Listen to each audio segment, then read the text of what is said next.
உங்கள் யாவருக்கும் உயிர்த்தெழுந்த ஆண்டவராகிய இயேசுவின் நாமத்திலே எல்லாருக்கும் வாழ்த்துக்கள். நாமோ நீதிமொழிகள் 14வது அதிகாரம் 1வது வசனத்திலே நாம் படித்துக் கொண்டிருக்கிறோம். அதை வாசி கேட்போம். நீதிமொழிகள் 14:1. புத்தியுள்ள ஸ்திரீ தன் வீட்டை கட்டுகிறாள், புத்தியில்லாத ஸ்திரீயோ தன் கைகளினால் அதை இடித்து போடுகிறாள். சரி, நம்ம என்ன படித்தோம் அப்படின்னு சொல்லி நம்ம எல்லாத்தையும் நினைவூட்டுவோம். இது ஆன்லைன் வழியா கேட்கிற சகோதரர்களுக்கும் சகோதரிகளுக்கும் வாழ்த்துக்களை சொல்லிக் கொள்வோம். புத்தி யார் கொடுப்பது? புத்தி என்ற வார்த்தையை பார்த்தோம். ஞானம் சொல்றதை பத்தி பார்த்தோம். ஒருவன் புத்தியை கேட்காவிட்டால் அவனுக்கு என்ன நடக்கும் என்பதை பார்த்தோம். ஒரு எல்லாத்தையும் விட புத்தியை சம்பாதிக்கணும் என்பதை பார்த்தோம். அது முதல் பகுதியாக நம்ம பார்த்தோம். இரண்டாவது பகுதியாக புத்தியோட செயலினா நம்ம ஒரு வேலையானது என்னவாகும், அது இடிந்து போகும்னு பார்த்தோம். அடுத்து மூன்றாவது காரியமாக புத்தியுள்ள ஸ்திரீகள் எப்படி பேசியிருக்காங்க, அவங்க எப்படி ஞானமாக நடந்து கொண்டிருக்கிறாங்க என்பதை பற்றி நம்ம மூன்றாவது பாடத்துல படிச்சோம். இன்றைக்கு 4வது பாடமா நம்ம அந்த புத்தியுள்ள ஸ்திரியை பத்தி என்ன படிக்க போறோம்னா, புத்தியுள்ள ஸ்திரீ அப்படின்னா எல்லா ஸ்திரீகளும் வீட்டை கட்ட முடியாது. வீட்டை நடத்துவதற்கான அதிகாரம் ஸ்திரீகளுக்கு தான் தேவன் கொடுத்திருக்கார். நடத்துவதுன்னா புருஷனுக்கு சேவை செய்வதும், பிள்ளைகளுக்கான வேலை செய்வதும், வீட்டு காரியங்களை ஒழுங்குபடுத்துவதும், இதெல்லாம் பிள்ளைகளையும் கணவனையும் சந்தோஷப்படுத்துவதற்கான வேலைகளை செய்வதற்கான வீட்டு வேலைகளை அத்தனையும் ஒழுங்குபடுத்துவதற்கு ஸ்திரீக்கு தான் தேவன் அதிகாரத்தை கொடுத்திருக்கார். இந்த புத்தியுள்ள ஸ்திரீ வீட்டை கட்டுவான்னு சொல்லும்போது எல்லா ஸ்திரீகளும் வீட்டை கட்டிட முடியாது. பொதுவா வீட்டை கட்டுவது என்பது ஆவிக்குரிய வீடுங்க. அது எல்லா ஸ்திரீகளும் வீட்டை கட்டிவிட முடியுமான்னு கேட்டீங்கன்னா எல்லா ஸ்திரீகளும் கண்டிப்பா கட்ட முடியாது. அநேக ஸ்திரீகளுக்கு வேத வாக்கியங்கள் தெரியுமான்னு கேட்டீங்கன்னா வேத வாக்கியங்கள் தெரியும். சில ஸ்திரீகளுக்கு தெரியும், சில ஸ்திரீகளுக்கு தெரியாது. சில ஸ்திரீகள் நல்ல வார்த்தை பேசுவாங்க, சில ஸ்திரீகள் கெட்ட வார்த்தை பேசுவாங்க. சில ஸ்திரீகள் எப்பவும் கோபமா இருப்பாங்க, சில ஸ்திரீகள் சாந்தமா இருப்பாங்க. ஆனா ஒரு வீட்டை கட்டணும்னா, வீடு என்பது புருஷன் மற்றும் பிள்ளைகள், வீட்டு காரியங்கள், பேர குழந்தைகள் எல்லாம் சேர்த்துதான் வீடா இருக்கு. இதுக்குள்ள அதெல்லாம் இருக்கிறது. அப்போ ஒரு வீட்டை கட்டணும்னா முதலாவது அவள் வீட்டை கட்டுவதற்கு முன்னாடி அவள் கட்டுவதற்கான ஒரு பலம் அவளுக்கு வேணும். என்ன பலம் வேணும்? சரி, இயேசுவானவர் சபையை கட்டினார். சபையை கட்டினா சபையினா ஆத்துமாக்கள் உங்களுக்கு எல்லாருக்கும் தெரியும். அப்ப ஆத்துமாக்களை கட்டுவிக்கிறதுக்கு முன்னாடி ஒரு ஸ்திரீ தன்னுடைய பிள்ளைகள், தன்னுடைய பேர குழந்தைகள், தன்னுடைய குடும்ப காரியங்கள் இதெல்லாம் ஒழுங்குபடுத்துவதற்கு எப்படி இருந்தா அவ கட்ட முடியும் என்பதை நம்ம பார்க்கணும். இயேசு எப்படி நடந்து கொண்டபடியினால அந்த சபையாரை உலகத்திலிருந்து பிரித்து எடுத்தார் என்பதை கொஞ்சம் பார்த்து எடுத்து போனா தான் அது புரியும். எபிரேயர் 5ஆம் அதிகாரம் 8வது வசனம். எபிரேயர் 5:8. அவர் குமாரனாயிருந்தும் பட்ட பாடுகளினாலே கீழ்ப்படிதலை கற்றுக்கொண்டு. இயேசு முதலாவது நம்ம எல்லாம் கட்டுவிப்பதற்கு முன்னதாக பக்தி விருத்தி அடைய செய்யவும் பரிசுத்தமாக்குவதற்கும் அவர் முதலாவது கற்றுக்கொண்டார். ஒரு குடும்பத்தை, ஒரு வீட்டை கட்டுவதற்கு ஒரு ஸ்திரீ முதலாவது கீழ்ப்படிதலை கற்றுக்கொள்ளணும். முதல் காரியம். சரி, கீழ்ப்படிதலை அவள் எப்படி கற்றுக்கொள்வார்? பாடுபடாத ஸ்திரீ அவள் கீழ்ப்படிதல் தெரியாது. எப்படி கட்டுவிக்கணும் தெரியாது. ஒரு ஸ்திரீயா இருந்தாலும் சரி, புருஷனா இருந்தாலும் சரி, ஒரு வீட்டை சரியாய் நடத்துவதற்கு பாடுபட்டாதான் மற்றவங்க நடத்த முடியும். இல்ல நடத்த தெரியாது. போதிக்க தெரியும், அதை ஜெயிப்பதற்கான வழிமுறை அவங்களுக்கு தெரியவே தெரியாது. இயேசு கிறிஸ்துவை பார்த்தீங்கன்னா எபிரேயர் 5ஆம் அதிகாரம் 9வது வசனம். நமக்கு நித்திய ரட்சிப்பை அடைவதற்கு அவர் காரணமானது எப்படி? தாம் பூர்ணரான பின்பு தமக்கு கீழ்ப்படுகிற யாவருக்கும் நித்திய ரட்சிப்பை அடைவதற்கு காரணராகி. ஒரு வார்த்தையை கவனிக்கிறீங்களா? நித்திய ரட்சிப்பை நம்மை காப்பாற்ற வேண்டும் என்றால், நம்மை மீட்டெடுக்க வேண்டும் என்றால் அவர் முதலாவது பூரணமான பின்பு. யாரெல்லாம் கீழ்ப்படுகிறார்களோ அவருக்கு அவர் நித்திய ரட்சிப்பை அடைவதற்கு காரணமாகிறார். அப்போ ஒரு ஸ்திரீ தான் சோதிக்கப்பட்டு பாடுபட்டு தன்னுடைய வாழ்க்கையிலே ஒரு பிள்ளைகளையோ தன்னுடைய பேர குழந்தைகளையோ சீர்படுத்துவதற்கு அவள் சோதிக்கப்படாவிட்டால் மற்றவங்களை காப்பாற்ற தெரியாது. அதே மாதிரி ஊழிய செய்யறவங்களும் அவங்க முதலாவதே சோதிக்கப்படலைன்னா அதுல வெற்றி பெறலைன்னா மற்றவங்களுக்கு போதிக்க அவங்களுக்கு தெரியாதுங்க. போதிக்க தெரியும், காப்பாற்ற தெரியாது. பாருங்க, போதனை என்பது வேறு, வீட்டை காப்பாற்றுவது என்பது வேற. போதிப்பது எல்லாரும் போதிக்கலாம், வரிசையா வந்து டீஸ் பண்ணிட்டு போயிட்டே இருக்கலாம். ஒரு வசனத்தை எடுத்தாங்கன்னா பிரசங்கம் பண்ணி போயிட்டு இருக்கலாம். பிரச்சனை வருது இல்லையா?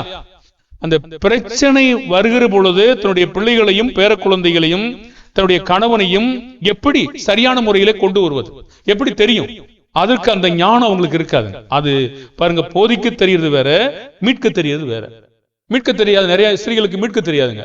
போதிக்கலாம் தெரியும், சமையல் பண்ண தெரியும், மற்ற தெரியும், பிள்ளைகளுக்கு வசனம் சொல்லி கொடுக்க தெரியும். ஆனா பிரச்சனையை மீட்க தெரியாது அவங்களுக்கு, அந்த பேஸ் பண்ண தெரியாது. ஏன்னா அவங்க அந்த பிரச்சனையில சிக்கல, அகப்பட அவங்க விரும்பாதபடினால அவங்க மற்றவங்களுக்கு போதிப்பதற்கு அவங்களுக்கு தெரியல. எபிரேயர் 2:18 சோதிக்கப்படுகிறவர்களுக்கு உதவி செய்ய வேண்டுமென்றால் வல்லவனா இருக்கணும்னா அவர் என்ன செஞ்சிருக்கணும்? ஆதலால் அவர் தாமே சோதிக்கப்பட்டு பாடுபட்டதினாலே அவர் சோதிக்கப்படுகிறவர்களுக்கு உதவி செய்ய வல்லவராயிருக்கிறார். பாருங்க, அந்த வல்லவர்னு ஒரு வார்த்தை இருக்கா? வல்லவர்னா என்ன? வல்லவர்னா என்ன? சரி, ஒரு சமத்தர் என்ற ஒரு வார்த்தை இருக்கு, நிபுணன் என்ற வார்த்தை இருக்கு, வல்லவன் என்ற வார்த்தை இருக்கு. சில நீங்க மருத்துவ துறையில் இருக்கிறீங்க, சில வேற வேற துறையில் இருக்கீங்க. நீங்க ஆரம்பத்துல ஒரு வைத்தியத்தை பார்த்த உடனே எழுதி கொடுத்து நீங்க அந்த ஆஸ்பத்திரிக்கு போயிடுங்க அப்படிமாங்க. ஏன்? ஒன்று அவங்களுக்கு தளவாடங்கள் அங்க இருக்காது, இன்னொன்று அவங்களுக்கு அதை பத்தின அறிவு அவ்வளவுதான் தெரியும். இதுக்கு மேலே உள்ள வல்லுநர்களுக்கு தான் தெரியும். ஆனா நீங்க என்ன செய்யுங்கன்னா, இதை விட மேற்கொண்டு உள்ளவங்களுக்கு என்ன செய்யுங்க, நீங்க அங்க போயிடுங்கன்னு சொல்லுவாங்க. அப்போ ஒருவருக்கு போதிக்க தெரியும் என்றால் ஒருவரை சரிபடுத்த தெரியாது. பாருங்க, ஒருவருக்கு வைத்தியம் பண்ண தெரியும், ஆனா பலமான வைத்தியம் பண்ண நிபுணனாக தெரியாது. பாருங்க, சர்ஜன் அப்படின்னு இருப்பாங்க, சில சர்ஜரி இருக்காங்க இல்லையா? அப்போ இது ஒண்ணு, சில வல்லுநர்கள் இருப்பாங்க, நிபுணர்கள் இருப்பாங்க. அப்ப சில சமத்தர்கள் இருப்பாங்க. நீங்க இதெல்லாம் இல்லாத ஒரு மனிதன்கிட்ட நீங்க சும்மா விட்டீங்கன்னா, பிள்ளைகளை விட்டீங்கன்னா, சாப்பாடு கொடுக்க தெரியும், துணி கொடுக்க தெரியும், இதெல்லாம் கழிவிட தெரியும், இதெல்லாம் குளிப்பாட தெரியும். ஆனா அந்த பிரச்சனை வருது இல்லையா, சிக்கிறாங்க இல்லையா, அதை தீர்க்கறதுக்கு தெரியவே தெரியாது. ஏன்னா அவங்க அதுல தீர்க்கப்படணும். அவங்க அதை தீர்க்கப்படாதனால இது தெரியவே தெரியாது. அப்போ இயேசு தாம் பூர்ணரான பின்பு தமக்கு கீழ்ப்படுகிற யாவருக்கும் நித்திய ரட்சிப்பை அடைவதற்கு காரணரானார். சோதிக்கப்பட்டு பாடுபட்டதினாலதான் சோதிக்கப்படுகிறவர்களுக்கு உதவி செய்ய வல்லவரா இருக்கார். சரி, இப்போ லூக்கா 22:31-32. லூக்கா 22:31-32.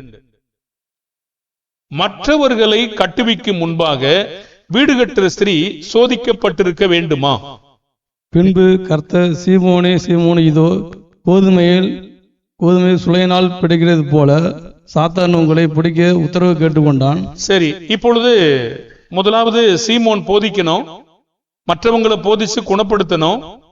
இவருக்கு காயத்தை இவர் குணப்பாக்க தெரிஞ்சிருக்கணும். உத்தரவு கேட்டுக்கொண்டார். இப்போ 32ஆம் வசனப்படி, நானோ உன் விசுவாசம் ஒழிந்து போகாதபடி உனக்காக வேண்டிக் கொண்டேன், நீ குணப்படுற பின்பு உன் சகோதரனை ஸ்திரப்படுத்து என்றார். எப்போ ஸ்திரப்படுத்த முடியும் சகோதரர்? குணப்பட்ட பின்பு. இவரே குணப்படல, இவரை மற்றவங்களை குணப்படுத்துறதுக்கு எப்படி தெரியும்? பாருங்க, தலை வழுக்கே தலை வச்சுக்கிட்டு முடி வளர தைலத்தை வித்தீங்கன்னா யாரும் வாங்க மாட்டாங்க. வாங்குவாங்க? பல்ல வந்து கரை பிடிச்சு போய் வச்சிருப்பீங்கன்னா, பல்லு வெள்ளையா இருக்கு மருந்து வித்தீங்கன்னா யாரும் வாங்குவாங்க? உன் பல்ல காட்டு போலான்னு கேட்பாங்களா? கேட்க மாட்டாங்களா? பாருங்க, இது நானே குணப்படல, அந்த காரியத்துல நான் குணப்படாம அந்த பிள்ளைகளை எப்படி நான் சீர்படுத்துவேன்? எப்படி தெரியும்? எனக்கு சாப்பாடு போட தெரியும், நல்லா சமைக்க தெரியும், எனக்கு தேவனுடைய வார்த்தையும் போதிக்க தெரியும், ஆனா குணப்படுத்த தெரியுமா? ஏன்னா என் காயத்தையே நான் குணப்படுத்த எனக்கு தெரியலன்னா நான் மற்றவங்களை எப்படி குணப்படுத்த தருவேன்? தெரியாது. விதிமுறை என்னன்னா, ஒரு வீட்டை கட்டணும்னா கட்டுகிறவங்க முதலாவது பரீட்சிக்கப்படணும். அந்த பரீட்சையில அவங்க அகப்படணும். பரீட்சையில அகப்படாம அதெல்லாம் வேணாண்டு போயிட்டே இருந்தாங்கன்னா மற்றவங்களை சீர்திருத்த அவங்களுக்கு தெரியாதுங்க. அவங்க எல்லா சோதனையிலையும், எல்லா சிக்கல்லையும், எல்லா பாடம், எல்லா அக்னியிலையும் அவங்க நல்ல புடமிடப்பட்டிருக்கணும். புடப்பிடம் பட்டிருந்தா மட்டும்தான் மற்றவங்களுக்கு போதிக்கிறதுக்கு அவங்களுக்கு தெரியும், அவங்களை குணப்படுத்துவதற்கு தெரியும். கலாத்தியர் 6 1-2. கலாத்தியர் 6 1-2. சகோதரரே, ஒருவன் யாதொரு குற்றத்தில் அகப்பட்டால் ஆவிக்குரியவர்களாகிய நீங்கள் சாந்தமுள்ள ஆவியோடே அப்படிப்பட்டவனை சீர்பொருந்த பண்ணுங்கள். நீயும் சோதிக்கப்படாதபடிக்கு உன்னை குறித்து எச்சரிக்கையாயிரு. அப்போ குற்றத்தில் 2ஆம் வசனம் சேர்த்து படி. ஒருவர் பாரத்தை ஒருவர் சுமந்து இப்படியே கிறிஸ்துவனுடைய பிரமாணத்தை நிறைவேற்றுங்கள். குற்றத்தில் அகப்பட்டிருக்கிற ஒரு சகோதரனை சகோதரரே, ஒருவன் யாதொரு குற்றத்தில் அகப்பட்டால் ஆவிக்குரியவர்களாகி நீங்கள் சாந்தமுள்ள ஆவியோடே அப்படிப்பட்டவனை சீர்பொருந்த பண்ணுங்கள். அப்ப குற்றத்தில் அகப்பட்டவனை சீர்பொருந்த பண்ணுவதற்கு இவர் என்ன செய்யணும்? அதாவது சோதிக்கப்பட்டிருக்கணும். ஒரு கோபம் கொண்ட ஒரு சகோதரனை சீர்படுத்த போறார். இவர் கோபம் பொத்துக்கிட்டு வருது, என்ன ஆகும்? இவரு சோதிக்கப்படுவார். ஒரு விபச்சாரம் செய்யற சகோதரனை அவரு போறாரு, இவருக்கு ஒரு பொம்பளை பிள்ளை அனுப்பி விட்டாரு. என்ன செய்வார் அவரு? அவர் அந்த பக்கமா போய் உட்கார்ந்துக்கிறாரு. என்ன செய்வார்? இவரு குடிக்கிற ஒரு சகோதரனை திருத்துறதுக்கு ஒருத்தர் அனுப்புறாரு. இவருக்கு ஒரு பாட்டில வெளிநாட்டு சரக்கு கொடுத்துட்டாரு. இவர் என்ன செய்வாரு? அந்த பக்கம் உட்கார்ந்து குடிச்சுக்கிட்டு இருப்பாரு. அப்ப சோதனையில ஜெயித்த ஒரு மனிதனை தான் ஒருத்தனை சீர்படுத்த அனுப்ப முடியும். பண ஆசை ஒருத்தர் மனிதனுக்கு இருக்கு, பண ஆசை பொருளாசை ரொம்ப சிக்கி இருக்காரு, அவர் சீர்திருத்தணும். அவர் அங்க ஒரு சீட்டு போடாரு, இங்க ஒரு சீட்டு போடாரு, அங்க விடுவாரு, ஒரு பொருளாசையா இருக்காரு. இவர் சீர்படுத்துறதுக்கு ஒருத்தர் அனுப்புறாரு. இவருக்கு ஒரு பண ஆசை இருக்குன்னு வச்சுக்கோங்களேன். இவருக்கு ஒரு கட்டு தூக்கி போட்டா என்ன ஆயிடுவாரு? இவர் அவ்வளவு அங்கே படுத்துருவாரு. ஒரு காரியத்திலையும் சோதிக்கப்பட்டிருந்தா மட்டும்தான் ஒருத்தர் சீர்படுத்த அனுப்ப முடியுமே தவிர அவங்களுக்கு தெரியாதுங்க. பாருங்க, எல்லாம் பேச தெரியும், போதிக்க தெரியும், குணப்படுத்த தெரியாது. அப்ப குணப்படுத்த தெரியணும்னா என்ன செய்யணும்னா இவங்க முதலாவது பரீட்சிக்கப்பட்டிருக்கணும். பரீட்சிக்கப்படாம குணப்படுத்தல் பண்ணவே முடியாதுங்க. அதுக்குதான் எல்லா சோதனையிலும் அகப்படணும். அப்படியே புடமிட்டு கரும்பு ஜூஸ் இருக்கு இல்லையா, வில்ல விட்டு விட்டு புளிஞ்சு புளிஞ்சு புளிஞ்சு புளிஞ்சு அதுல வேதத்துல சொல்ல நொறுக்கப்படணும். நொறுக்கணும். நொறுக்கி நிறைய காரியங்களை அவங்க புடமிடப்பட்டு பல்வேறு வகையில அவங்க ஒப்புவிக்கப்பட்டு அவங்க நல்லா புடமிடப்பட்டிருந்தா மட்டும்தான் குணப்படுத்துறதுக்கு இவங்க போனா முடியும் அப்படின்னு தெரியும். பாருங்க, அவங்களுக்கு அந்த சோதனையில நல்ல பழக்கம் இருக்கு. அந்த சோதனையில வெற்றியை கொடுக்க முடியும், சரியான வீட்டை அவங்களால கட்ட முடியும். ஒரு புத்தி உள்ள ஸ்திரீனா இந்த வழியா வர்ற புத்தி தான் ஒரு ஸ்திரீ வீட்டை கட்ட முடியுமே தவிர எல்லா ஸ்திரீயும் புத்தி உள்ளவங்க கிடையாது. எல்லா ஸ்திரீயும் சமைக்க தெரியும், எல்லா ஸ்திரீக்கும் பேச தெரியும், எல்லா ஸ்திரீக்கும் புடவை கட்ட தெரியும், எல்லா ஸ்திரீக்கும் ஜட போட தெரியும், எல்லா ஸ்திரீக்கும் ட்ரெஸ்ஸும் பண்ணிவிட தெரியும். ஆனா குணப்படுத்த தெரியுமா? அந்த குணப்படுத்த தெரியாத ஸ்திரீ வீட்டை கட்டுவதற்கு மிக கடினமான, தெரியவே தெரியாது. 2 தீமோத்தேயு 2ஆம் அதிகாரம் 3வது வசனம். 2 தீமோத்தேயு 2:3.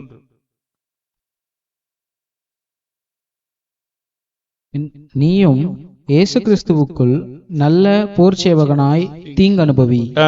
தீங்க நம்ம அனுபவிக்கணும். நம்ம என்ன சொன்னா எல்லாம் நன்மையத்தை அனுபவிக்கணும்னு நினைச்சிட்டு இருக்கோம். நான் கர்த்தர் சொல்றாரு தீமோத்தேயை பார்த்து, நீயும் இயேசு கிறிஸ்துவுக்கு நல்ல போர் சேவகனாக தீங்கு அனுபவி. அப்ப தீங்கு அனுபவித்த ஒரு ஸ்திரியால மட்டும்தான் ஒரு வீட்டை கட்டுவதற்கு பலசாலியான ஸ்திரியாக இருக்க முடியும். எபிரேயர் 4ஆம் அதிகாரம் 15ஆம் வசனம். எபிரேயர் 4:15. நம்முடைய பலவீனங்களை குறித்து பரிதபிக்க கூடாத பிரதான ஆசாரியர் நமக்கிராமல் எல்லா விதத்திலும் நம்மை போல சோதிக்கப்பட்டும் பாவம் இல்லாதவராய் இருக்கிற பிரதான ஆசாரியரே நமக்கு இருக்கிறார். சரி, எல்லா விதத்திலும் நம்மை போல சோதிக்கப்பட்டும் பாவம் இல்லாதவராய் இருக்கிற பிரதான ஆசாரியரே நமக்கு இருக்கிறார். அப்ப சோதிக்கப்பட்டிருக்காரா, படலையா? அப்பதான் நம்முடைய பலவீனங்களை குறித்து அவங்க பேச தெரியும். இவங்க இந்த விஷயத்துல ஒரு ஒரு ஆம்பளை பையன் ஒரு பொம்பளை பிள்ளைய பார்த்துட்டான், ஒரு பொம்பளை பிள்ளை ஒரு ஆம்பளை பையில பார்த்துட்டான், இவங்க ஒரு சரியான கோபக்காரியா இருக்காங்க. இதெல்லாம் அவங்க சிக்கி இருந்தாதான் இதை அவங்க திருத்த முடியும். இல்லைன்னா அவங்களுக்கு திருத்தவும் தெரியாது, அதை செய்யவும் தெரியாது, எப்படி கையாடுறதுன்னு தெரியாது. ஒரு சிக்கல் விழுந்துருச்சு, நீங்க சிலருக்கு கொண்டு கொடுப்பீங்க, இருந்து பார்ப்பீங்க, முடிச்சு பார்ப்பீங்க, டக்குனு அத்து போட்டு போயிட்டே இருப்பீங்க. அந்த சிக்கலை எடுக்கிறவங்களுக்கு அவங்க ஏற்கனவே பாடுபட்டு இருப்பாங்கன்னா அந்த சிக்கலை அவங்க சரியான செய்யும் எடுக்கிறதுக்கு தெரிஞ்சிருக்கும். அப்ப சிக்கல் எடுப்பதற்கு இவங்க பயிற்சி எடுத்தா மட்டும்தான் அதுதான் புத்தி. அந்த புத்தி உள்ள ஸ்திரியா தான் வீட்டை கட்ட முடியும். இல்லைன்னா பிள்ளைங்க அவங்க தாய் சமைச்சுக்கிட்டு இருப்பாங்க, பிள்ளைங்க 2 கோவப்படுத்தும், 2 ஹோம்வொர்க் கேட்கும், இது 2 செய்யும், அது 2 செய்யும், 2 போடு போட்டா அதான் புத்தியா? இல்ல, எல்லாத்தையும் ஒரு தாய் சமாளிப்பாங்க பாருங்க. அப்போ ஒரு ஊழியம் செய்யறவனும் சரி, இந்த மாதிரி சரி, நம்ம தேவையான நேரத்துல எல்லாத்தையும் ஒழுங்குபடுத்தி அரவணைத்து பலவீனங்களை தாங்குற அவங்க தான் புத்தி உள்ளவங்க. அவங்க தான் வீட்டை என்ன செய்ய முடியும், கட்ட முடியும். நான் முதலாவது என் மேல அக்கினி பற்றி எரிஞ்சிருக்கணும், எரிஞ்சு நான் பொண்ணா இருக்கணும். 1 கொரிந்தியர் 3ஆம் அதிகாரம் 12 15 வரைக்கும். ஒருவன் அந்த அஸ்திபாரத்தின் மேல் பொன், வெள்ளி, விலையேறப்பெற்ற கல், மரம், புல், வைக்கோல் ஆகிய இவைகளை கட்டினால் அவனவனுடைய வேலைப்பாடு வெளியாகும். நாளானது அதை விளங்க பண்ணும். ஏனெனில் அது அக்னியினாலே வெளிப்படுத்தப்படும். அவனவனுடைய வேலைப்பாடு எத்தன்மை உள்ளதென்று அக்னியானது பரிசோதிக்கும். சரி, அப்ப இங்கே ஒரு காரியம் இருக்கு, பாக்குறீங்களா? நாம வேலை செஞ்சிட்டு இருக்கோம். நம்ம வேலை செஞ்ச இந்த வேலையானது என்ன செய்யப்படணும்? பரிசோதிக்கப்படணும். பரிசோதிக்கப்படணும்னா அக்னி, நமக்கு முதலாவது அக்னி பத்தி எரிஞ்சிருக்கணும். எரிஞ்சு நாம முதலாவது பரிசோதிக்கப்பட்டிருந்தாதான் மற்றவங்களை அருமையான கட்டுமானங்களா கட்டியிருக்க முடியும். நான் அந்த அக்னியெல்லாம் நான் தாங்க மாட்டேன், எனக்கு பாடு வேணாம், ஐயோ அவன் ஒரு தொல்லை, இவன் ஒரு தொல்லை, எந்த தொல்லை வேணாம், என் வேலை என்னன்னா, என் வேலை என்ன, நம்ம பாட்டுல சமைக்கிற வேலை, நம்ம பாட்டுல இந்த வசனத்தை போதிக்கிற வேலை, இவ்வளவுதானா? இதுதானா? குணப்படுத்துறது எப்படி புத்தி வரும்? சோதனையில நாம அகப்படணும் அப்படின்னு கத்து சொல்றார். அகப்படாத ஒருவர் அந்த வேலையை நிலைக்கு பண்ண தெரியாது. இது ஸ்திரீகளுக்கு மட்டும் இல்லைங்க, ஊழியம் பண்ற ஒவ்வொருவருக்கும், விசுவாசிகளாகிய ஒவ்வொருவருக்கும் அது தேவைப்படும். 1 பேதுரு 4ஆம் அதிகாரம் 12 14 வரைக்கும். நாம் சோதிக்கப்படாவிட்டால் நம்ம வாழ்க்கையில் என்ன நினைப்போம்? ஐயோ இப்ப நான் நினைக்கவே இல்லையே, இப்படி ஒரு சோதனை வரும் நான் பார்க்கவே இல்லையே, இப்படி வந்துருச்சே அப்படின்னு நமக்கு தோணும். பிரியமானவர்களே, உங்களை சோதிக்கும்படி உங்கள் நடுவில் பற்றி எறிகிற அக்னியை குறித்து ஏதோ புதுமை என்று திகையாமல், கிறிஸ்துவின் மகிமை வெளிப்படும் போது நீங்கள் களிகூர்ந்து மகிழும்படியாக அவருடைய பாடுகளுக்கு நீங்கள் பங்காளிகளானதால் சந்தோஷப்படுங்கள். சிலர் பிரச்சனை வந்தவன தப்பிக்க பார்ப்பாங்க பாருங்க. ஐயோ நான் கிடையாது, எனக்கு கிடையாது, எனக்கு கிடையாது, அது ஓம் பில்லது, நீ தான் பார்த்திருக்கணும், நீ மறந்துட்ட, நான் என்ன செய்யறது, இப்படி தவிப்பாங்க பாருங்க. பாருங்க, இதெல்லாம் என்னன்னு கேட்டீங்கன்னா, நம்ம நடுவில் பற்றி ஏறும்போது ஏதோ புதுசா நினைச்சு திகைச்சு போய் நிக்கிறது. ஏன்னா அவங்களுக்கு பழக்கம் இல்லை, ஏன்னா அவங்க சோதிக்கப்படல. அவங்க சோதிக்கப்படாம இருந்தா நம்ம என்ன நினைப்போம்னா புதுமை என்று திகைப்போம். அப்ப கிறிஸ்துவின் மகிமை வெளிப்படும் போது நீங்கள் கலிகூர்ந்து மகிழும்படியாக பாடுகளுக்கு பங்கு வைக்கணும். நான் பாடே படலைன்னா நான் எப்படி மற்ற என் பிள்ளைகளை எப்படி வளர்த்திருப்பேன்? என் பிள்ளைகளுக்கு என்ன போதிக்க தெரியும்? நீங்க உங்க வீட்டிலேயே உங்க விதவைப்படுத்த இங்க என்ன போதிப்பீங்க? நீங்க உங்களுக்கு வெக்கமா தோணாது? உங்க வீட்டையே நீங்க ஒழுங்குபடுத்தி உங்க குடும்பத்தை உட்கார வைக்க உங்களுக்கு தெரியலையே, இங்க சபையில போதிப்பது கூட யார் கொடுப்பாங்க உங்களுக்கு? நீங்க கொஞ்சம் யோசிச்சு பாருங்க. உங்க வீட்டை நீங்க ஒழுங்குபடுத்தி, உங்க பிள்ளைகளை ஒழுங்குபடுத்தி, உங்க மனைவி ஒழுங்குபடுத்தி உங்களுக்கு உட்கார வச்சு தெரியும், போதிக்க தெரியல, அவ அடங்க மாட்டேங்கிறா, இவ அடங்க மாட்டேங்கிறான்னு சொல்றீங்க. இங்க யார் கொடுப்பாங்க உங்களுக்கு? யார் கொடுப்பாங்க? எப்படி கொடுப்பாங்க? எப்படி தேவன் தருவார்? பாருங்க, நீங்களே சோதிக்கப்பட்டு வெற்றியே வரலையே, எப்படி நீங்க வர முடியுங்க? தேவன் எப்படி கொண்டு வருவாரு? பாருங்க, எல்லாத்துக்குமே ஒரு விதிமுறை இருக்குதுங்க. நம்ம வீட்டுல நாம ஒழுங்குபடுத்தணும். நம்ம பிள்ளைகளை உட்கார வச்சு தாழ்ந்து பாடுபட்டு உங்களை பிள்ளைகள் ஏறி மிதிக்கணும். மிதிச்சு இயேசுவை மிதிச்சுட்டாங்க, எல்லாத்தையும் காரி துப்புனாங்க, தள்ளிட்டாங்க ஓரமா, பவுலை தூக்கி தள்ளிட்டாங்க ஓரமா, குப்பை மாதிரி ஒதுக்கிட்டாங்க. அது வரைக்கும் பாடுபடணும். அப்படி பாடுபட்டு தான் உங்க குடும்பத்தை நீங்க உருவாக்கணும். அதுதான் புத்தி உள்ள ஒரு பெண்ணு, அதான் ஒரு புத்தி உள்ள ஒரு மனுஷன். இந்த புத்தியை நாம இழந்துட்டு இதெல்லாம் பாடுபட மாட்டேன் நான் சொல்லிட்டு பெரம்பத்துக்கு தெரிஞ்சேன்னா, பெரம்பத்துக்கு தெரிஞ்சா பயம், அது எதுக்கு உதவும்? இல்ல, நாம் பாடுபடணும். பாடுபடும் போதுதான் இந்த வேலையெல்லாம் செய்ய முடியும். இப்ப வீட்டுல என்னால் நான் செய்ய முடியுதுன்னு சொன்னா, இங்க செய்வதற்கு இது மட்டும் சும்மா அடக்கா? இது மட்டும் எப்படி சும்மா வந்துடும்? தேவனுடைய வேலை, பரலோகத்தின் வேலை, இது எப்படி உங்களுக்கு தந்துருவாரு? எப்படி தருவாரு? பாருங்க, இந்த வேலையில செய்யறதுக்கு நிறைய பயிற்சி வேணும். நீங்க வீட்டுல உங்க சொந்த குடும்பத்துல நல்ல பயிற்சி எடுக்கணும். அந்த பயிற்சி எடுத்துதான் இந்த வேலைகளை நீங்க என்ன செய்யணும்? கட்டி வைக்க முடியும். போய் ஊருக்கு உபதேசம் பண்ணிட்டு இருக்கலாங்க. நானும் ஊழியக்காரன் சொல்லிட்டு போய் பைபிள் தூக்கி தெரியலாம், நானும் ஊழியக்காரி சொல்லி தூக்கி தெரியலாம். என் வீடு என்னாச்சு? முதல்ல சொல்லுங்க, என் வீடு என்னாச்சு? என் புருஷன் என்னாச்சு? என் பிள்ளைங்க என்னாச்சு? என் பேர குழந்தைங்க என்னாச்சு? புத்தி உள்ள ஸ்திரியா? புத்தி உள்ள ஸ்திரியா இருந்தா என் வீட்டை நான் ஒழுங்குபடுத்தி இருப்பேன்ல. ஏன் முடியல? நான் போதிக்க தெரியும், ஆனால் குணப்படுத்த எனக்கு தெரியாது. அந்த பிரச்சனைகளை சரி செய்ய எனக்கு தெரியாது. அப்படியானால் நாம் தேவ ஒத்தாசை வேணும். எப்படி சரிபடுத்துவது என்று தெரியும் நம்மள போலாது. அப்ப அந்த பாடுகளில் நான் படணும். அடுத்த கருத்து, இந்த வீடு கட்டுவதில் நம்முடைய முயற்சி நான் என்னுடைய சொந்த முயற்சியில போக கூடாதுங்க. என்னுடைய சொந்த முயற்சினா ஒரு வீடு சத்தியத்துக்கு தூணும் ஆதாரமா இருக்கணும். 1 தீமோத்தேயு 3:15 2 தீமோத்தேயு படிங்க. தேவனுடைய சபையானது சத்தியத்திற்கு தூணும் ஆதாரமும்.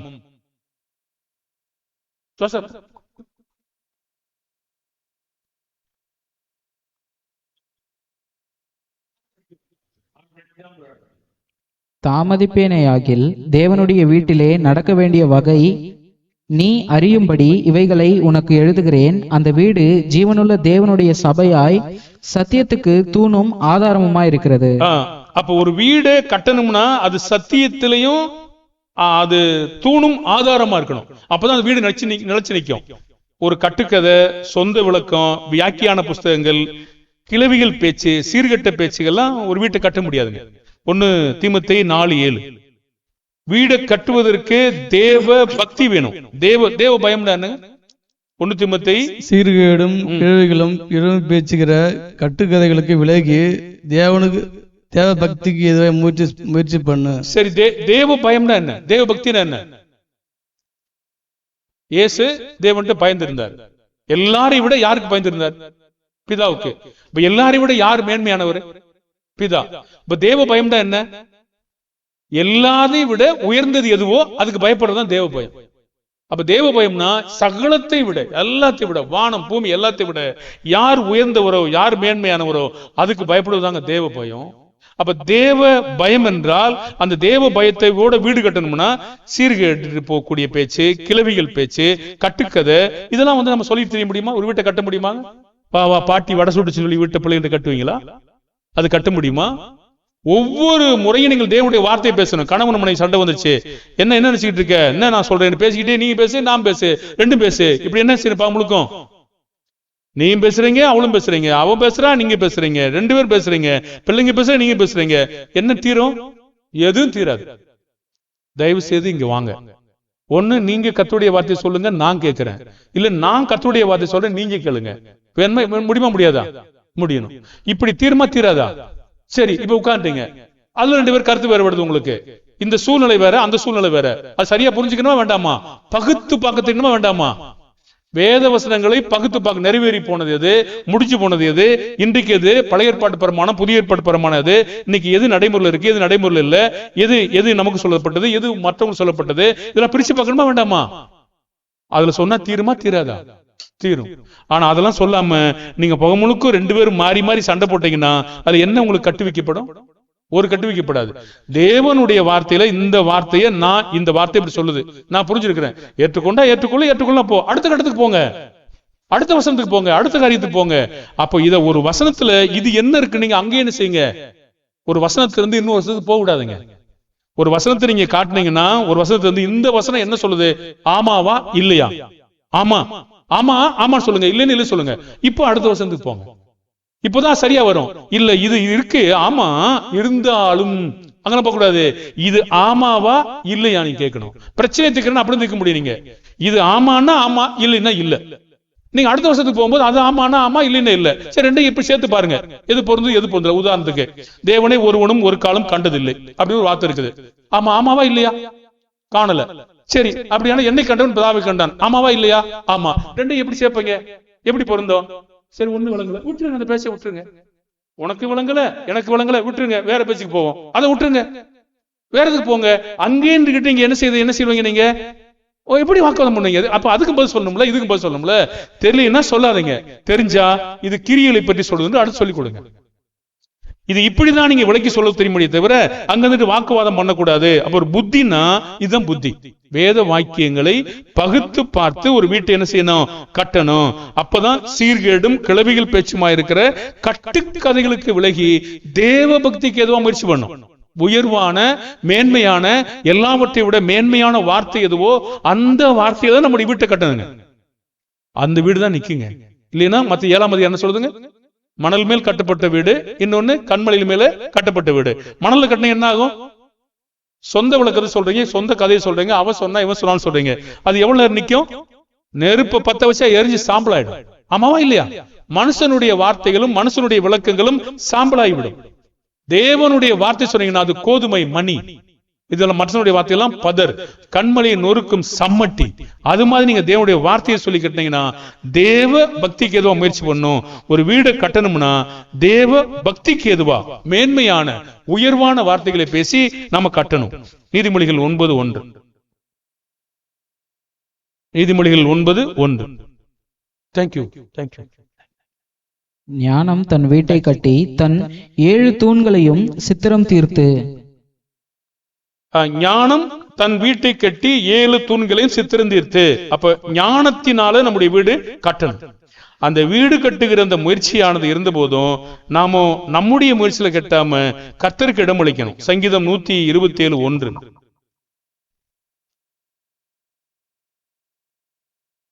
சங்கீதம் 127:1. கர்த்தர் வீட்டை கட்டாராகில் அதை கட்டுகிறவர்களின் பிரயாசம் விருதா. கர்த்தர் நகரத்தை காவாராகில் காவலாளர் விழித்திருக்கிறது விருதா. சரி, கர்த்தர் நம்ம வீட்டை கட்ட வேண்டும் என்று சொல்லி அவருடைய ஒத்தாசையிலேயே நம்ம சார்ந்திருக்கணும். ஒவ்வொரு காரியத்துக்கும் செபிக்கணும், ஒவ்வொரு காரியத்துக்கும் கேட்கணும். யோவான் 16:33. வீடு கட்டுகிற விஷயத்துல போராட்டம் கண்டிப்பா உண்டு. என்னிடத்தில் உங்களுக்கு சமாதானம் உண்டாயிருக்கும் பொருட்டு இவைகளை உங்களுக்கு சொன்னேன். உலகத்தில் உங்களுக்கு உபத்திரவம் உண்டு, ஆனாலும் திடன் கொள்ளுங்கள், நான் உலகத்தை ஜெயித்தேன் என்றார். சரி, யோவான் 16:33. என்னிடத்தில் உங்களுக்கு சமாதானம் உண்டாயிருக்கும் பொருட்டு இவைகளை சொன்னேன். உலகத்தில் உங்களுக்கு உபத்திரவம் உண்டு, ஆனாலும் திடன் கொள்ளுங்கள், நான் உலகத்தை ஜெயித்தேன். உபத்திரவம் இருக்கா இல்லையா? நம்முடைய பாடம், முழு பாடமும் வீட்டை கட்டணும்னா அவ முதலாவது உபத்திரவத்துல புடமிடப்பட்டிருக்கணும். ஒரு புத்தி உள்ளவங்க தன் வீட்டை கட்டுவதற்கு மற்றவங்க பரியாசம் பண்ணாதபடி அவங்க அறிந்து கொள்ளணும். நீதிமொழிகள் 31:26. தன்னுடைய பிள்ளைகளுக்கு என்ன போதிப்பாவ? சனியனே, பேயே, நாயே, அப்புறம் என்ன போதிக்கணும்? தொடப்பக்கத்துல போட்டேன்னா, அப்புறம் செருப்புட்டு அடிச்சேன்னா, இப்படியா போதிப்பா? நான் என்ன போதிப்பா? தன் வாயை ஞானம் விளங்க திறக்கிறாள், தயையுள்ள போதகம் அவள் நாவின் மேல் இருக்கிறது. இதுதான் ஞானம். அப்போ ஒரு ஸ்திரீ தன் வீட்டு பிள்ளைகள்கிட்ட பேசும்போது நல்ல வார்த்தையை பேசினா இப்படி ஞானம் விளங்கு திறந்தா ஞானமா பேசுவாங்க. பிள்ளைங்க என்ன பேசுவாங்க? அதே வார்த்தையை பேசுவாங்க. பாருங்க, அப்ப கெட்ட வார்த்தை உங்கள் வாயிலிருந்து ஒண்ணும் வர வேண்டாம். கோபம் வந்தாலும் கெட்ட வார்த்தை நீங்க பேசினா உங்களுக்கு என்னங்க பிரயோஜனம்? கெட்ட வார்த்தையில உங்களுக்கு என்ன? யாரை கட்டி வைப்பீங்க? நீங்க யாரை கட்டி வைப்பீங்க? இடிப்பீங்க. பக்தி விருத்திக்கு எதுவான நல்ல வார்த்தை தான் பேசணுமே தவிர கெட்ட வார்த்தை ஏன் பேசணும்? தன் வாயை ஞான விளங்க திறக்கிறாள், தயவுள்ள போதகம் அவள் நாவில் மேல இருக்கும். அவதான் புத்தி உள்ள ஸ்திரீ. தன் வீட்டு காரியத்தை குறித்து எப்படி இருக்கிறா? 31:27. நீதிமொழிகள் என்றுங்க. நீதிமொழிகள் 31:27. அவள் சோம்பலின் அப்பத்தை புசியாமல் தன் வீட்டு காரியம் எப்படி நடக்கிறது என்று கண்ணோக்கமாயிருக்கிறாள். அவள் டிவியை பார்த்து கொண்டிருக்கிறாள், செல்போனை பார்த்து கொண்டிருக்கிறாள், நாடகத்தை பார்க்கிறாள், சீரியலை பார்க்கிறாள். அவள் வீட்டு காரியம் எப்படி நடக்கிறது என்று கண்ணோக்கமா இருக்கிறாள். வீட்டு காரியம் பிள்ளைங்க என்ன செய்றாங்க? அது எழுதுறாங்களா இல்லையா? படிக்கிறாங்களா படிக்கலையா? ஜெபிச்சாங்களா ஜெபிக்கலையா? காலைல வசனம் எழுதுறாங்களா எழுதலையா? எல்லாத்தையும் நோக்கமா இருக்கிறான். அவ எல்லாத்தையும் அவள் கண்ணோக்கமா இருக்கிறாள். வீட்டு காரியம் எப்படி நடக்கிறது என்று கண்ணோக்கமா இருக்கிறாள்.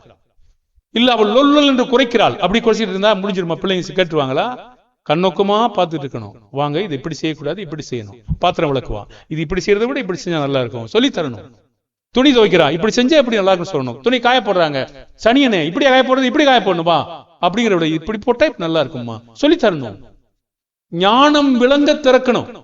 பிள்ளைங்களை நீங்க உற்சாகத்தை இழக்க பண்ணாம உற்சாகம் இருக்கிறது மாதிரி ஞான விளங்க நீங்க திறந்து பிள்ளைகளுக்கு இப்படி நீங்க கத்துக் கொடுக்கணும். அப்படியானால் சோம்பலின் அப்பத்தை புசியாமல் வீட்டு காரியங்கள் எப்படி இருக்கு என்று அவள் கண்ணோக்கமா இருக்கிறாள். அப்படியானா பிள்ளைகள் எழும்பி என்ன சொல்லுவாங்க? நீதிமொழிகள் 31:28-29. பிள்ளைகளும் புருஷன் அவளை பார்த்து என்ன சொல்லுவாங்க? இப்போ அவன் பிள்ளைகள் எழும்பி அவனை பாக்கியவது என்றார்கள். அவன் புருஷன் அவளை பார்த்து அநேக பெண்கள் குணசாலிகள் என்று நீயோ அவர்கள் எல்லாருக்கும் மேற்பட்டவள் என்று அவளை புகழ்கிறான். உங்க வீட்டுல உங்க மனைவி இப்படி புத்தி உள்ள ஸ்திரியா இருக்காளா? இப்படி இருக்காளா? இல்ல இல்ல இல்ல குளிக்காம இருக்காளா? இல்ல வீடு வாசலாம் பெருக்காம இருக்காளா? வீடுவாசல் பெருக்கல, நீங்க பெருக்குங்க. இயேசு இந்த உலகத்துல வந்து அவள் நமக்கு மாதிரியா இருந்தார். நான் அவ வீட்டுல உட்கார்ந்து இருக்கா, நான் வேலைக்கு போயிட்டு வரேன். போயிட்டு வந்தா என்ன? அவள் செய்யவில்லை என்று சொன்னால் நீங்க செஞ்சா என்ன கேட்டு போறீங்க? அவளுக்கு நீங்கள் முன்மாறி நடந்து கொள்ளுங்கள். இயேசு அப்படி நடந்து கொண்டார். நாம் பயிற்சி கொடுக்கிறோம். சில காலங்கள் அப்படித்தான் செய்யணும். அவள் துணியை வாஷ் பண்ணாமல் படுத்துக்கொண்டு டிவி சீரியல் பாக்குறா, நீங்க துவச்சு போடுங்க கொஞ்சம் காலத்துக்கு. கொஞ்சம் இரவு பகலா பார்க்காதீங்க. இயேசு பாடுபட்டாரா படலையா? புத்தி என்ன பெண்களுக்கு மட்டும் இல்ல, ஆண்களுக்கும் தான் சேர்ந்துதான் வேலை செய்யணும். இயேசு செய்தாரா செய்யலையா? செஞ்சார். நாம செய்யணுமா வேண்டாமா? செய்யணும். அப்ப அவங்க பிள்ளைகள் எழும்பி அவளை பார்த்து என்ன சொல்றாங்க? அம்மா நீர் ஆசீர்வதிக்கப்பட்ட பெண்ணுமா, அருமையா எங்களை வளர்த்திருக்கிற, அருமையா போச்சிருக்கிற, ஞான விளங்க சொல்லியிருக்கிற. அவன் புருஷன் வர்றான், அவளை பார்த்து அநேக பெண்கள் இருக்காங்க, நீ வந்து ரொம்ப குணசாலியான ஸ்திரீ, அவங்க எல்லாத்துக்கும் மேற்பட்டவள் சொல்றான். இப்படி உங்க மனைவி மாதிரி இருக்காங்களா? புத்தி உள்ள ஸ்திரீ. அப்படி இருந்தா அவள் புத்தி உள்ள ஸ்திரீ. அவள் புருஷன் சந்தேகப்படுற புருஷனா இருக்கீங்களா? சதா சந்தேகப்பட்டு போட்டு மாங்க அடிக்கிறீங்களா? பாருங்க, நம்புறாங்க. நீதிமொழிகள் 31:11-12. நீதிமொழிகள் 31:11-12. அவள் புருஷனுடைய இருதயம் அவளை நம்பும், அவள் சம்பத்து குறையாது, அவள் உயிரோடு இருக்கிற நாளெல்லாம் அவனுக்கு தீமை இல்லை, நன்மையே செய்கிறாள். ஏன் இந்த புருஷன் சந்தேகப்படுறான்? மனைவியை நம்புறது இல்ல. இவன் என்ன செய்யறான்? அவன் அடிக்கிறான், அவன் சண்டை போடுறான். பாருங்க, நம்பிக்கைக்குரிய மனைவியா இருந்த போதும் கூட நம்பாம சண்டை போட்டு கிடக்கூடாது. அது வீண் சண்டை, வீண் சண்டை. அவன் தீமை இல்லை, நன்மையே செய்கிறாள். குணசாலியான ஸ்திரீ, ஒரு புத்தியுள்ள ஸ்திரீ தன் வேலையில் எப்படி நடந்து கொள்கிறாள்? நீதிமொழிகள் 31:13-14. அட்டுமயிரையும் சணலையும் தேடி கயிறுகளினால் உற்சாகத்தோடு வேலை செய்கிறாள். அவன் வியாபாரம் கப்பல்களையும் போலிருக்கிறாள். தூரத்திலிருந்து தன் ஆகாரத்தை கொண்டு வந்தாள். போதும் போதும் போதும் போதும். அவள் வியாபார கப்பலை போல இருக்கலாம். எம்மா இடு வலிக்குது, வியாபார கப்பலா போறது? நானும் வியாபார கப்பலுக்கா போறது? அங்கே வலிக்குது, இங்கே வலிக்குது, முட்டிக்கால் வலிக்குது, கைவால் வலிக்குதுன்னா காலையில 8 மணிக்கு 7 மணிக்குல இருந்தா அப்படித்தான் வலிக்கும். பாருங்க, தூக்கம் நமக்கு தேவைப்படுதுங்க. ஆனா நீங்க ராத்திரியில தூங்காம, இப்ப இருக்க பிள்ளைங்க எத்தனை மணிக்கு தூங்குறாங்க? 12 மணி 1 மணி. எதுக்கு? பிரயோஜனமான வேலை செய்யல, செல்போன்ல செஞ்சுட்டு இருக்காங்க எதையாவது. பாருங்க, அப்படியான அவங்க என்ன செய்வாங்க? அவங்க எப்படி தூக்கம் வரும்? அப்ப எப்படி எந்திரிப்பாங்க? காலையில எந்திரிக்க முடியாது. அப்படியானா அவள் வியாபார கப்பலை போல இருக்கிறாள். தூரத்திலும் தன் ஆகாரத்தை கொண்டு வருகிறாள். எத்தனை மணிக்கு எழுந்திருக்கிறாள்? 31:15. இருட்டோடு எழுந்து தன் வீட்டாருக்கு ஆகாரம் கொடுத்து தன் வேலைக்காரருக்கு படியாளுக்கிறாள். இருட்டோடு எழுந்திருக்கிற ஸ்திரீ எத்தனை ஸ்திரீ நீங்க பாத்திருக்கீங்க? எங்க வீட்டு ஸ்திரீ எல்லாம் எழுந்திருக்காங்க, பாராட்டப்பட வேண்டியதான். இருட்டோட எழுந்திருக்கிற ஸ்திரீகளா இருக்கணும். பாருங்க, அது எல்லாத்தையும் பாருங்க. இருட்டோட எழுந்து தன் வீட்டாருக்கு ஆகாரம் கொடுத்து தன் வேலைக்காரிகளுக்கு படி அளக்கிறாள். இப்ப இருக்க ஸ்திரீகிட்ட கேட்டீங்கன்னா, இருட்டோட நான் ஏன் எழுந்திருக்கணும்? எதுக்கு எழுந்திருக்கணும்? 8 மணிக்கு வேலைக்கு போகணும், 8 மணிக்கு ஸ்கூல் பிள்ளைகளுக்கு. நான் 7:30 எந்திரிச்சா போதும், அரை மணி நேரத்துல எல்லாத்தையும் பாத்துருவேனே. இல்லைன்னா ஆர்டர் கொடுத்தா வந்து போகுது. இந்த ஜெயராம் மாதிரி ஆளுங்க இருக்காங்க, கொண்டு வந்து சாப்பாடு கொடுத்துட்டு போறாங்க, டக்குன்னு கொடுத்துருவாங்க, முடிஞ்சு போச்சு. நிறைய பிளான் வச்சுக்காங்க இல்லையா? நிறைய பிளான் வச்சுக்காங்க. ஆனால் அவள் இருட்டோடைய தன் வீட்டாருக்கு ஆகாரத்தை கொடுத்தா எவ்வளவு சுறுசுறுப்பா இருக்காங்க பாருங்க. ஒரு வயலை 31:16-19. ஒரு வயலை விசாரித்து அதை வாங்குகிறாள். தன் கைகளில் சம்பாதியத்தையும் திராட்சை தோட்டத்தையும் நாட்டுகிறாள். தன் பலத்தால் இடைகட்டி கொண்டு தன் கைகளை பலப்படுத்துகிறாள். தன் வியாபாரம் புரோஜனம் உள்ளதென்று அறிந்திருக்கிறான். இரவிலே அவன் விளக்கு அணையாதிருக்கும். தன் கைகளை இரட்டத்தினால் வைக்கிறாள். அவள் விரல்கள் கதிரை பிடிக்கிறோம். எவ்வளவு சுறுசுறுப்பா இருந்து அந்த ஸ்திரீ எவ்வளவு உற்சாகமான ஒரு வேலைகளை செய்யறான்னு பாருங்க. புத்தி உள்ள ஸ்திரீ. இன்னும் அந்த பாடத்தை முடிக்கலங்க, நம்முடைய நேரம் முடிஞ்சு போச்சு. அப்போ ஏழைகளை விசாரிக்கிறது, வீட்டு காரியங்களை கண்ணோக்கி பார்க்கிறது, அடுத்து புருஷனிடத்துல பெயர் பெற்றதா இருக்கிறது, இன்னும் தீமத்தை தீர்த்து பாட்டி, முதிர் வயதுள்ள ஸ்திரீ, இன்னும் தன்னுடைய புருஷனை ஆதாயப்படுத்துறதெல்லாம் இருக்குன்னு நம்ம வருமானத்தை தான் போதிக்க முடியும். நிறைய ஸ்திரீகள் வந்து என் புருஷன் சொன்னபடியே கேட்க மாட்டேங்கிறான். என்ன கேட்பான்? எப்படி கேட்பான்? எப்படி கேட்க வைக்கிறது பாருங்க. முதலாவது நம்ம பார்த்தோம், ஒரு வீட்டை கட்டணும்னா தான் முதலாவது சோதிக்கப்படணும், நல்லா பாடுபடணும், அக்னி குகையில வச்சு எடுக்கணும். வெளியே எடுத்தா மட்டும்தான் அந்த வீட்டை அவ காப்பாற்ற முடியும். அகப்படவே மாட்டேன்னா நீ காப்பாற்ற முடியாது, உங்களுக்கு போதிக்கவும் குணப்படுத்தவும் தெரியாது, அதை பேஸ் பண்ணவே தெரியாது. முதலாவது போதிக்க தெரியுங்க, வசனம் தெரியும், ஆனா அது எப்படி அணுகுறதுன்னு உங்களுக்கு தெரியாது. அதுதாங்க சோதிக்கப்படணும். அதுதான் அனுபவம், அதுதான் வாழ்க்கையில தேவன் நமக்கு கொடுக்கிற சோதனை. அந்த சோதனையை நீங்க தேவனுடைய வார்த்தையிலிருந்து வருகிற சோதனையில வெற்றி பெற்றீங்கன்னா அந்த பிள்ளையை நம்ம எப்படி நடத்தணும், இந்த பிள்ளையை எப்படி நடத்தணும், எதிர்காலத்துக்கு எப்படி நடத்தணும், கெட்டு போகாம பாதுகாக்கிறது எப்படி, இந்த பிள்ளைகளுக்கு அப்பதான் தெரியும். அப்படி இல்லைன்னா அந்த ஸ்திரீயால புத்தியா நடக்கவே முடியாது. அவளை பாத்தீங்கன்னா புத்தி உள்ள ஸ்திரீன்னு சொல்ல முடியாது. அவளுக்கு சமைக்க தெரியும், பாட்டு பாட தெரியும், போதிக்க தெரியும், வசனம் வாசிக்க தெரியும், இதுதான் தெரியும். குணமாக்க தெரியாது. குணமாக்க தெரியும்னா அது ஒரு பகுதி, அது ஒரு பகுதி. இயேசு நம்மளை குணமாக்கினார்னா அது இன்னொரு பகுதியான வேலை செய்யணும். இயேசு நம்மளை ரட்சித்தார்னா இன்னொரு வேலை செய்யணும். அதுக்கு அவங்க முதல்ல அந்த பாடுபடணும். அந்த பாடே நான் படலைன்னா எனக்கு குணமாக்கவே தெரியாது. மருத்துவத்துறையில படிக்கிறது மட்டும்தானா, பிராக்டிக்கல்னு ஒண்ணு இருக்கா? படிப்புல எல்லாமே படிப்பு மட்டும்தானா, இல்ல பிராக்டிக்கல்னு ஒண்ணு இருக்கா? இருக்குல்ல. எதுக்கு அது? ஊழியத்துல நீங்க வேதம் படிச்ச உடனே ஊழியத்துக்கு போயிட்டு செஞ்சிருவீங்களா? நீங்க நடைமுறைன்னு ஒண்ணு இருக்குதுங்க. அதை நீங்க வந்தா மட்டும்தான் முடியும். நீங்க எத்தனை பேருங்க என் கூட ஊழியத்துல வர்றீங்க? எத்தனை பேர் உங்களால முடியுது சொல்லுங்க? எப்படி நீங்க ஊழியம் செய்வீங்க? எப்படி தெரியும் என்ன பிரச்சனை பேசுறாங்க, அது எப்படி பேச பண்றாங்க, என்ன தெரியும்? தெரியாது. அன்றைய நாட்கள் 93 இருந்து ஆரம்பிச்சு எத்தனை பேர் என் கூட ஊழியத்துல வந்திருக்காங்க? ஏன் செய்ய முடியாதா? அதுக்கு நேரம் இல்ல. அப்புறம் எப்படி ஊழியத்துக்கு ஒரு செய்ய முடியும்? அது நடைமுறை எங்க பாருங்க, நடைமுறை எங்கங்க? நடைமுறை இருந்தா தானே முடியும்.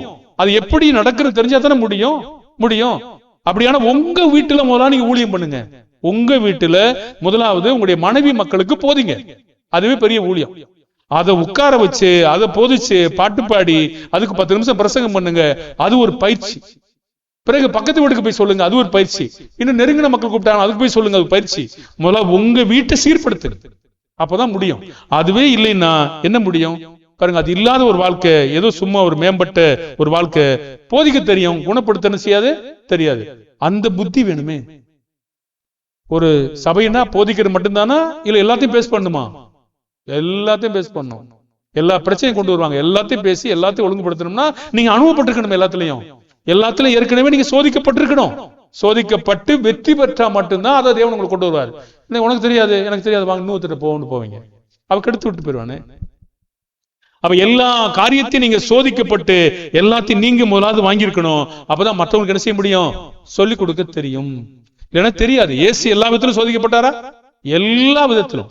ஊழியம் என்பது சாதாரண காரியமா? சாயந்தரம் நாங்க ஞாயிற்றுக்கிழமை சாயந்தரம் ஊழியம்னா ஊழியக்காரன் எப்படி நடந்துக்கணும் அதை பற்றி போதிக்கிறோம். பெரிய பாடம். ஊழியம் பண்றவங்க எப்படி நடந்து கொள்ளணும் அது வகையான ஒரு பகுதி நடந்துகிட்டு இருக்கு ஞாயிற்றுக்கிழமை சாயந்தரம். நீங்க விருப்பமானவங்க அங்க வந்து கேட்கலாம். இப்படி நாம ஒரு புத்தியுள்ள ஸ்திரியா இருந்தா அவ முதலாவது வீட்டை கட்டுவதற்கு புத்தியை பெற்றிருக்கணும். புடமிடப்பட்ட புத்தி. அப்பதான் குணப்படுத்த முடியும். இல்லைன்னா குணப்படுத்த தெரியாது. சாப்பாடு போட தெரியும், அவனுக்கு படிக்க வைக்க தெரியும், பாட்டு பாட கத்துக் கொடுக்க தெரியும், வசனம் தெரியும். சோதனைகளை பேஸ் பண்ண அவங்களுக்கு தெரியாது, குணப்படுத்த அவங்களுக்கு தெரியாது. அது வேற புத்தி, அதுக்கு வேற பாடு இருக்கு. அந்த முறை தெரியலன்னா அவங்களால அது செய்யவே முடியாது. ஒரு நாட்டுல யுத்தம் வருமா? எதிர்கட்சி தாக்கல் இருக்குமா? குழப்பத்தை உண்டாக்குவாங்களா? எல்லாத்தையும் பேஸ் பண்ணோம்னா அவங்க எல்லாத்தையும் அமைங்க இருக்கணும். அப்போ இந்த சீமான மாதிரி கதை தெரிஞ்சா சரியா எடுத்து கவுத்தா கவுத்தா முடிஞ்சிருமா? எல்லாத்தையும் முடிஞ்சிருமா? நான் குறை சொல்ல, எல்லாம் முடிஞ்சிருமா? எல்லாரும் முடிஞ்சிருமா? எல்லாத்தையும் தாங்கி போகணும். எல்லாம் தாங்கி எல்லாத்தையும் சகித்து எல்லாம் பொறுமையா நின்று கவனமா போகணும். ராணுவ ஆட்சி அது. ஒருத்தர் இருக்க மாட்டாங்களே, செத்துருவாங்களே எல்லாருமே, எல்லாம் காணாம சதுரி போயிடுவாங்க. உங்க பிள்ளைகள், நீங்க 10 பிள்ளைகள் இருக்காங்கன்னா அவங்கள சத்தம் போடாம வாய மூட வைக்கிறது ஈஸியா? போட்டு வெளுத்தீங்கன்னா இந்த அப்பா வந்துட்டாருன்னா அவ்வளவுதான், ஒரு சத்தம் இல்லாம இருக்கும். அப்பா போயிட்டாருன்னா என்ன பிரயோஜனம்? பயமா? அது பயமா? அது ஆட்சியா? இல்ல, மனப்பூர்வமான பயம் இருக்கணும். அப்பா இருந்தாலும் இல்லாட்டாலும் அந்த பயம் பிள்ளைகளுக்கு இருந்தா மட்டும்தான் முடியும். ஒரு சபையும் அப்படித்தான் இருக்கணும், ஒரு வீடு அப்படித்தான் செய்யணும் இருக்கணும். அது மாதிரி இருந்தா மட்டும்தான் ஒரு மெய்யான பயம். அப்படிதான் நம்ம நடத்தணும். அப்ப இந்த மாதிரி நடக்கதான் புத்தியான ஒரு நடத்தல். அப்ப பிள்ளைகள் மனப்பூர்வமா கீழ்ப்படிபடி கொண்டு வரணும். ஒரு புத்தியுள்ள ஸ்திரீ தன் வீட்டை கட்டுகிறாள், புத்தி இல்லாத ஸ்திரீ இடித்து போடுகிறாள். இப்ப புத்தி இல்லாம இருந்தோம்னா இடிஞ்சிருக்கு. நாம புத்தி இருக்கு இல்லை சொல்லக்கூடாது. அதை கட்டுவதற்கான புத்தி நமக்கு இல்லை. வீட்டிலே வரக்கூடிய பிரச்சனைகளை ஒரு பேஸ் பண்ண ஒரு புருஷனுக்கு தெரியல, ஒரு மனைவிக்கு தெரியல, என்ன நடக்கும் அப்படின்னா அதை தெரிஞ்சிருக்கணும். அதை கரெக்டா நின்று தெரிஞ்சு அதுல பாடுபட்டு இருக்கணும். பாடுபட்டா எல்லாத்தையும் பேஸ் பண்ண முடியும். பாடுபடணும். பாடுபட யாருக்கு விருப்பம் இல்லையோ அவங்க முடியாது. சும்மா ஆள முடியாதுங்க. நீங்க உங்க பிள்ளைங்க உங்களை காரி துப்பி அவமானப்படுத்தி உங்களை வெக்கப்படுத்துற அளவுக்கு தள்ளி குப்பை மாதிரி ஆக்கணும். அது வரைக்கும் பாடுபடணும். பாடுபடுவீங்களா? இயேசு பாடுபட்டாருன்னா நீங்க பாடுபடுறதுக்கு நான் பாடுபடுறதுக்கு என்னங்க? அப்படி இருந்தா மட்டும்தாங்க ஆதாயப்படுத்த முடியும், இல்லைன்னா முடியாது. அந்த சோதனையை நம்ம பட்டா மட்டும்தான் நம்முடைய குடும்பம் படும். இதெல்லாம் உங்களுக்கு சொல்லி தருவாங்களா? இல்ல ஒரு குடும்பத்தை இல்லைன்னு நினைக்கிறீங்களா? யார் சொல்லுவாங்க? நாம படணுங்க. பட்டா மட்டும்தான் அதெல்லாம் ஒரு பயிற்சி. அப்பதான் புத்தியா வீடு கட்ட முடியும். அந்த கட்டணம் செய்வது கட்ட முடியாது, இடிச்சு போட்டுவாங்க எல்லாத்தையும். செபிப்போமா?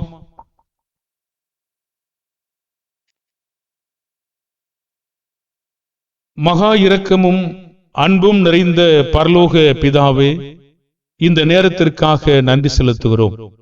இந்த நாளில் நாங்கள் புத்தியுள்ள ஸ்திரீ தன் வீட்டை கட்டுகிறாள், புத்தி இல்லாதவளோ இடித்து போடுகிறார்.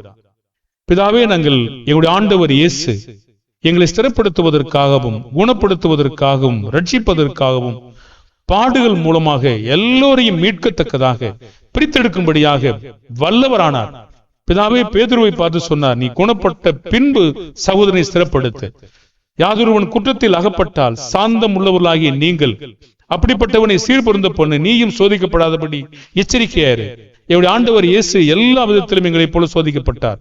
ஒரு ஸ்திரீயானவள் தன் வீட்டை கட்டுவதற்கு எல்லா விதத்திலும் சோதிக்கப்பட்டால் ஒழிய தன்னுடைய பிள்ளைகளையும் பேர குழந்தைகளையும் கட்டுவிக்க முடியாது. புருஷனால் புகழப்பட முடியாது, பிள்ளைகளால் புகழப்பட முடியாது.